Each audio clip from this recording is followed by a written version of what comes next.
Welcome back to the $700 Volvo XC90 overhaul series.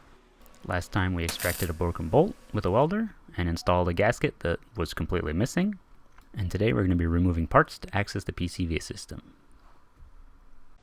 So to take care of the PCV system, we're going to have to disassemble a fair amount of stuff. So charge pipe, intake manifold, which probably means also removing fuel rail and stuff like that. So let's get started.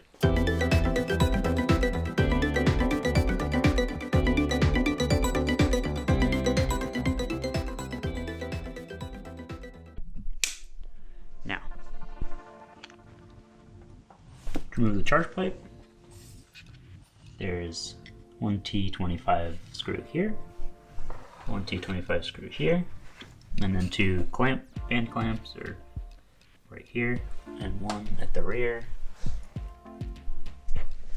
right there.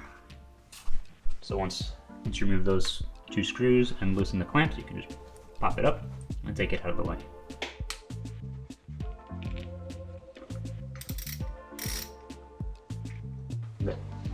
So to remove the clamp, to loosen the clamps on the charge pipe, you can use a flathead screwdriver, or in my case, a 7mm socket.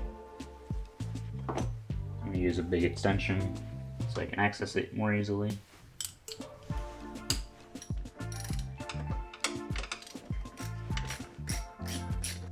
Bit of a reach for the back. Get that done.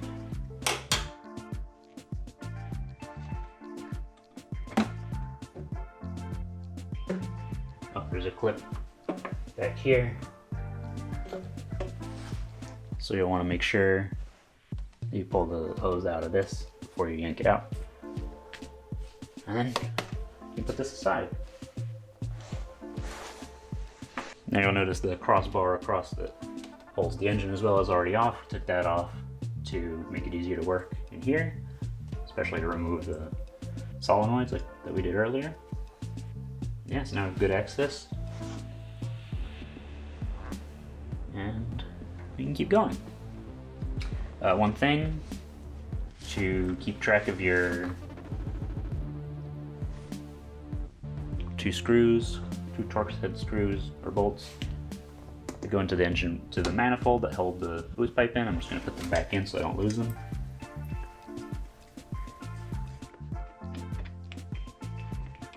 Here, as you do that, I leave this out just so that it can be moved out of the way when we go to remove the manifold. And that's the charge pipe removal.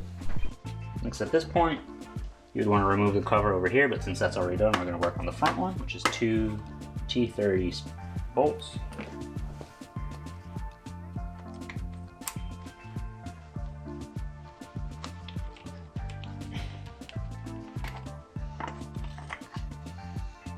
That off, put it aside.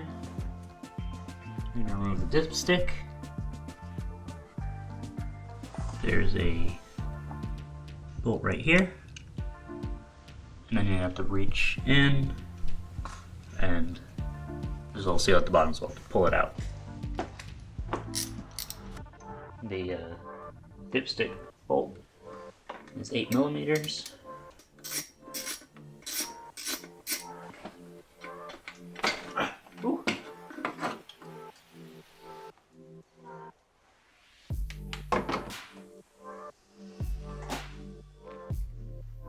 A new seal, but twisting it back and forth and pulling up worked. So put that aside.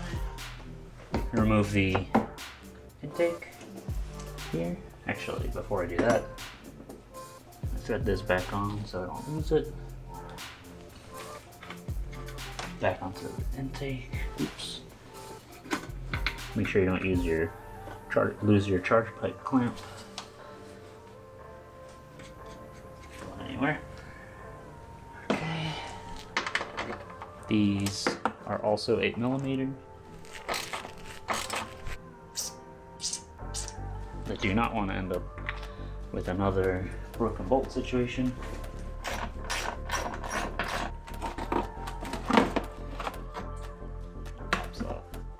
this. I ended up taping the bolts to the intake just so I wouldn't lose them. Because if I look from here, they might catch my arm or something like that. So now we're going to remove this harness here, which has a sensor here, and then the injector controls. So we're gonna have to pop these off. So on the sensor, there's a little thing you can push in on the side. I'll show you. Here you push this in, grab it and pull it up. Injector, got a little metal wire you can push in, which will release it and pull up. Same thing for the other four.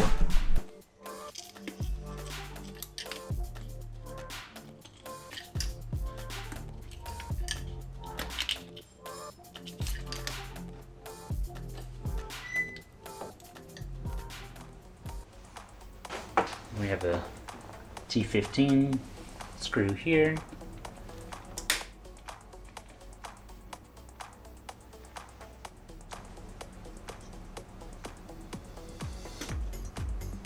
Which goes in this way.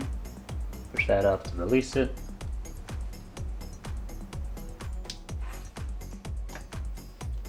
The pressure sensor. And these are also 8s. 2 bolts for the fuel rail.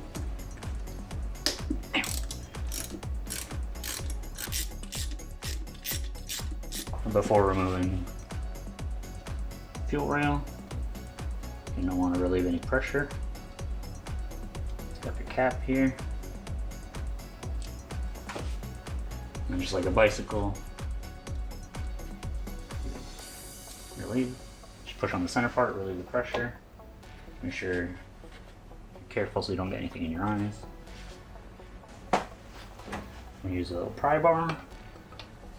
Get to the head. Fuel, fuel, fuel, fuel, fuel. Shit. Oh, damn it.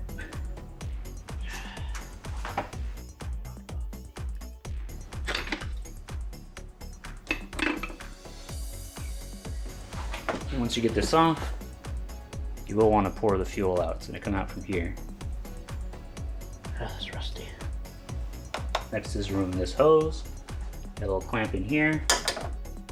Show. Right here. I'm gonna take that off. Pry it up. It's getting replaced anyway. You can make it easier to remove that hose clamp by removing coil pack number 3 for cylinder 3. And then you can either like pry it out, like what I'm doing here, or you can try to cut it out, but just be careful of the wiring around it.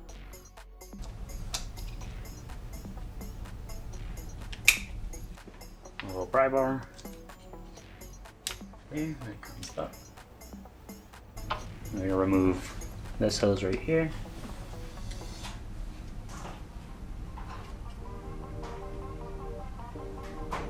Oh no, I got it. I got it, I think. Here I'm tightening the hose clamp back on so I don't lose it. So it's just going to stay with this hose. Okay. So for this hose, use some hose pliers. That way you can grab it without damaging it. Because as part of this process, this hose isn't getting replaced. And otherwise, you can wrap it in a microfiber cloth and use channel locks and slowly twist it out. It would be great if I could see where it was. Here I'm looking for the hose clamp that connects the intake to the throttle body. I see the clamp. Oh god. Why is it facing that way?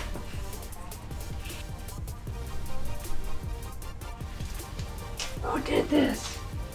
Okay.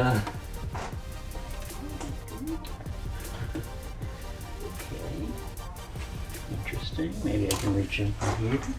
Yep. So in my case, I have to reach around the side of the underneath the manifold because someone tightened the clamp with the screw. You have to access from the back side. Okay.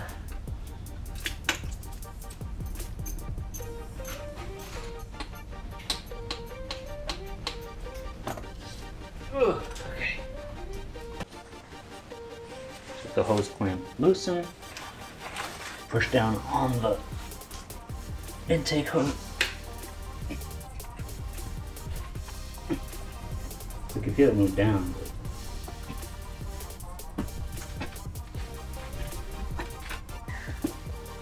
I got it. I had to twist a bit to get it off. Bottom hose removed. We're going to loosen these three, remove these 3 bolts, and then there's 1, 2 on the bottom.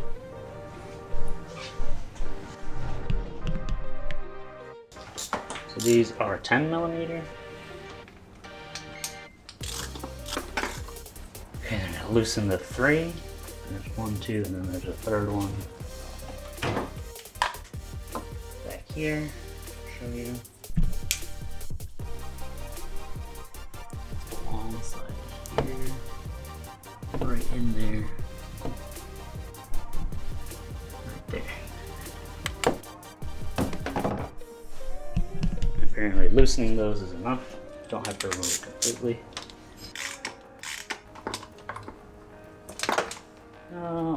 Okay. And this is the first of a few times I dropped the 10mm socket into the engine bay while working on this.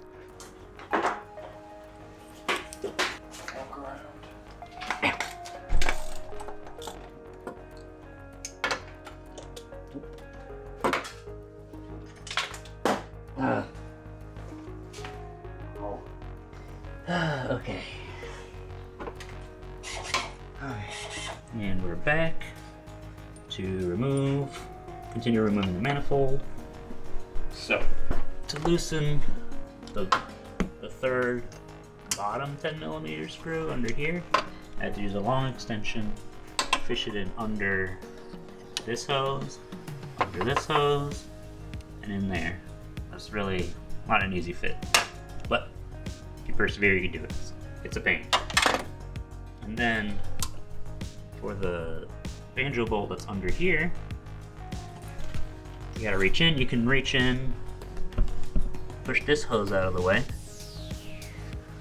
and I ended up using crow's foot and a little extension to break it loose, and then it got stuck because the alternator is right in the way, so you can't put a socket on it. So try working the big 17mm wrench. That's too big, so I went out and got this stubby guy. That should let me get in and loosen it up completely. I can keep moving on, removing this. Yeah. And so you don't scrape up your hand. Also, the hose you took your charge pipe off of, you remove the clamp so that you don't scratch yourself. This is a pain in the ass. So later I found out that after you've loosened the bottom bolts that hold the intake manifold on, you can lift it up a little bit and get a little more room to work under there for the banjo bolt. But in the meantime, you're gonna hear me be frustrated with it. How is this possible? Ow. Once you get it loose, you can loosen up. You can get your hand in there and loosen it up the rest of the way, probably, maybe. There you go. There you go. There's a crush washer, and there's another one on the other side, so you can really see the carbon on this. I'll probably have to loosen that up more. So if I loosen this enough, it should. Did not. This one on the left. Since since I had already loosened it, I was able to just work on it with that. Oh, I see. Okay, so the bottom bolts let you slide it up. Alright. There you go. Tilting it back a bit. Hold this out of the way. What was it there is just a throttle connector under there. Yep, pull it back. Twist up. Around. Maybe. Yep, push that through. Get out of there. Let's go.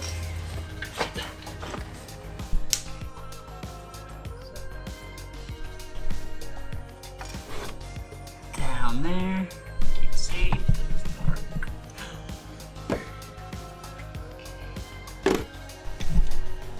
Connectors under there. Let's see from here.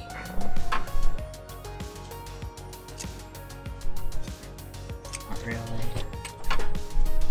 But it's this right here. This.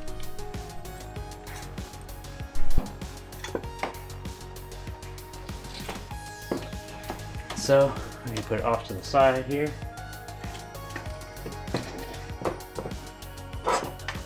That's it. Ooh, that's only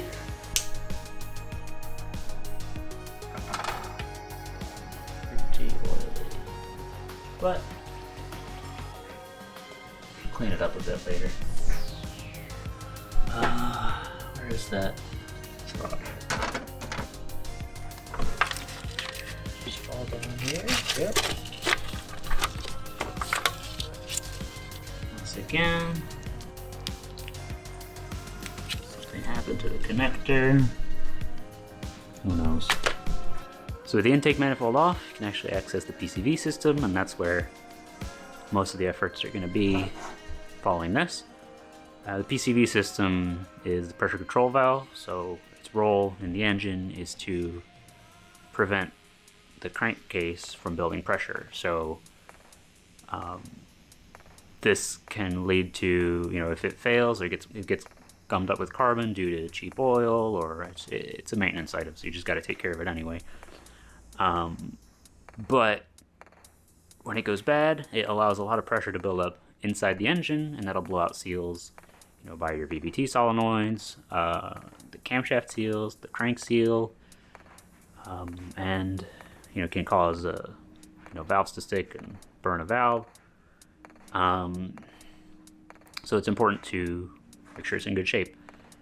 As we remove it, we'll probably be able to see a lot of carbon buildup, like on the banjo bolt right here. I don't know if you can see, but it's pretty dark. So lots of carbon on this. But replacing the system will allow the engine to manage the pressure in the crankcase, and will hopefully give it thousands more miles, tens of thousands of more miles of good use, which would be good because I plan on using it. For this job, it's really a big pain to work on the leftmost bolt that's on the bottom side of the intake manifold. That's right by the thermostat. So you need a long extension for that. And for the banjo bolt underneath on the passenger side, where you need a 17mm stubby wrench. So really a big pain, but if you think you can handle it and you have the patience, you can do this. That's so far the worst part of the job, but it's possible. Just get yourself a little guy like this. You can get just a 17, or you can get a set and just have him on hand for the future. So overall, successful, and keep moving. Next time, we'll be replacing the PCV system and cleaning things up as we put them back together. Thanks again for watching, and I'll see you in the next video.